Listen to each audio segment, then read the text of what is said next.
আল্লাহ রাব্বুল আলামিন আমাদের নবীজিকে একটা ওয়াদা করেছেন, এটা গিফট হাদিয়া দিয়েছেন। কিরকম হাদিয়া?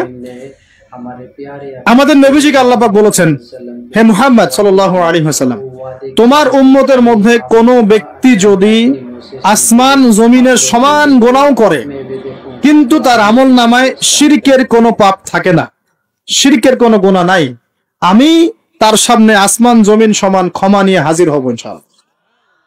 মানে যে ব্যক্তি লা ইলাহা ইল্লাল্লাহ মন থেকে পড়েছে, আমল করার চেষ্টা করেছে, শিরক থেকে বেঁচে থাকার চেষ্টা করেছে, ইনশাআল্লাহ একদিন না একদিন সে জান্নাতে যাবেই যাবে ইনশাআল্লাহ।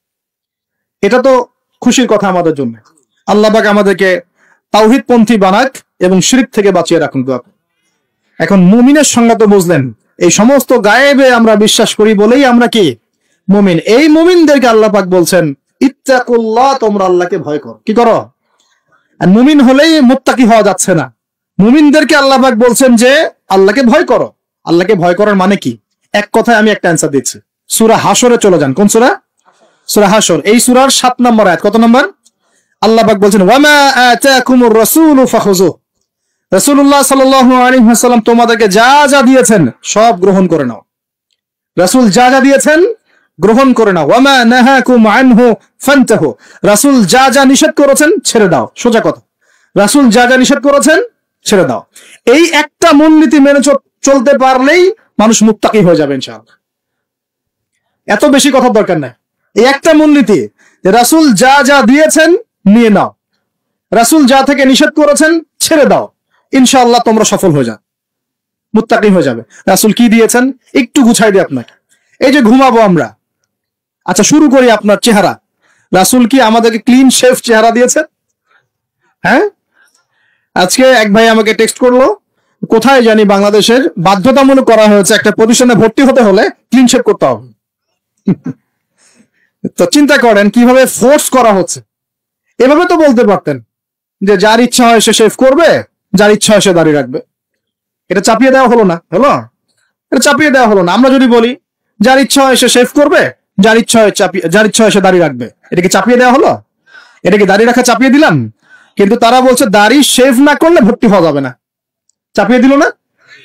ধ্বংস হোক এদের। কি হোক এদের? ধ্বংস হোক। আল্লাহ পাক ধ্বংস করুক এদেরকে। যারা নবীর সুন্নতকে এভাবে জবাই করে এদেরকে ধ্বংস করুক আল্লাহ পাক। একটা মানুষ একা একা করে একটা জিনিস, একা একা সে করে, একা একা সে নিজের আমল মনে করে, তার কাছে মনে হয়, সে মনে করে হ্যাঁ এটা একটা গুনার কাজ করছি, এক সময় ছেড়ে দিব ইনশাআল্লাহ। মনে করেন এমন মানুষ, এদেরকে আল্লাহ পাক মাফ করে দিবেন ইনশাআল্লাহ। এই মানুষগুলোকে আল্লাহ মাফ করে দিবেন ইনশাআল্লাহ। আমি আল্লাহকে চিনি, আমার কাছে মনে হয় আমি আল্লাহকে চিনি। একজন মানুষ মনে করে একটা শেভ করতেছে, কিন্তু তার মনে হয় যে না আসলে শেভ করাটা খারাপ কাজ, এটা খারাপ কাজ, এটা আসলে আমি বাধ্য হয়ে করছি বা করতে হচ্ছে, ইনশাআল্লাহ আমি আর একটু বড় হলে ছেড়ে দিব, ইনশাআল্লাহ আল্লাহ চাইলে তাকে মাফ করে দিবেন ইনশাআল্লাহ। আর একজন এটাকে করতে বাধ্য করছে, না এটা করতেই হবে, রাখা যাবে না সুন্নাত, এটা কাটতে হবে, শেভ করতে হবে, এ মাফ পাবে না ইনশাআল্লাহ। ইল্লা মাশা। চাপিয়ে দেওয়া খুব খারাপ জিনিস। কেন চাপিয়ে দিবেন আপনি? কেন চাপিয়ে দিবেন? আর একজন পুরুষের সৌন্দর্যই তো হচ্ছে দাড়ি। আমি তো আফসোস করি যে দাড়ি নাই চেহারায়, কত আফসোস করি যে মানুষ আপনাদের দাড়ি দেখলে আমার হিংসা হয়, ঈর্ষা হয়। এটা ঈর্ষা, হিংসা না, এটা কি ঈর্ষা। গাল ভর্তি দাড়ি থাকবে, দেখে কত চমৎকার লাগে মাশাআল্লাহ।